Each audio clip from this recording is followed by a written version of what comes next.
To a lot of artists, their art is a religion. It's like a prayer.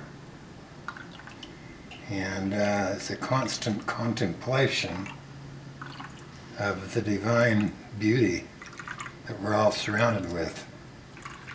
And many artists find themselves in the art. So it does have a lot of parallels to religion, except spirituality and religion are maybe two different things.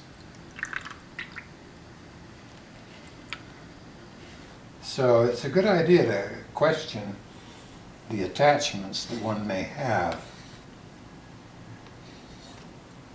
It's very easy to become a sucker and fall for the lower frequencies without realizing that there are broader, higher frequencies.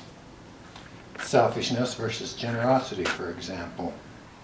According to the Securities and Exchange Commission, at that time there was 127 corporations. At one point there was 127 corporations, $275 million worth of my art. And when the smoke cleared, it was way over 200 corporations and $530 million worth of my art. Now, I've never received one penny from the sale of stock. So much for that topic.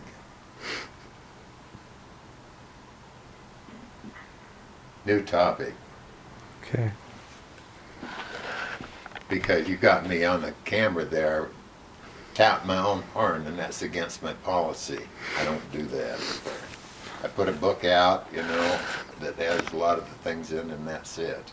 I'm not interested in being famous, being well known, or being well thought of or well liked. I'm not interested in getting a showcase girlfriend, a trophy gal. There's plenty of women out there. I'm not interested in capturing me one. And the girls that come around that try to capture me, I run in the opposite direction, and some of them are beautiful. However, it's another story. So we'll say, all right, so there is a subject that's called universe creators. All right. Now, to get into a universe, you have to be born into one. To get out of a universe, you have to die out of it. You just can't enter and have fun and then leave when you're tired of it. No, this is a special universe. It is locked like a prison. You can't get out unless you play the game. What's the game called? It's called growth, continuation, and decay and death. That's what it is. Well, who would put something together like that? Well, there's only one thing you could surmise, and that is that you must be an immortal, or you wouldn't walk through that stupid door. Because if you weren't, you wouldn't go through the door. So you say, well, maybe my true identity is immortal. Maybe I'm an immortal.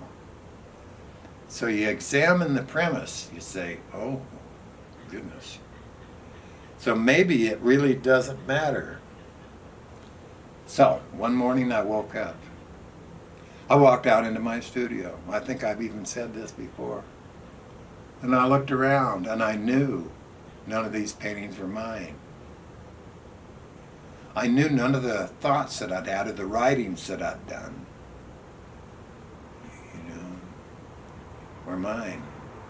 I knew those paint brushes and all that paint that had been mixed up and stuff, I knew it wasn't mine. I knew it belonged to this guy. And no matter what I did with it, there was in fact no free agency. He had already pre-arranged for all possible decisions that can occur under the circumstance. And that I hadn't done anything out of that realm because I couldn't. In my imagination, I'd imagine this and I'd imagine that.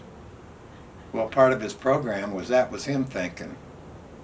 I would think, well, I'll do this and I'll do that, or I'll do that. That was part of this guy's program, that you would think one way or another, and would never truly have the option of exiting the game. No, you had to stay in until you either killed yourself or were killed by others or just died and rotted away.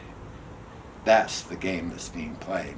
Telepathy is the internet of the galaxies. And everything's passed telepathically. Which is, pretty nice to know.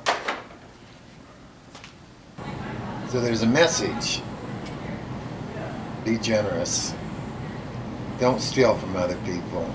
Be generous. Be giving. And even though the thieves will come around, keep in mind that they always punish themselves. They don't want other people to know. They don't want other people to see. If you don't want other people to know and you don't want other people to see, what the hell do you think that does to you? It makes it so that you can't know and you can't see yourself.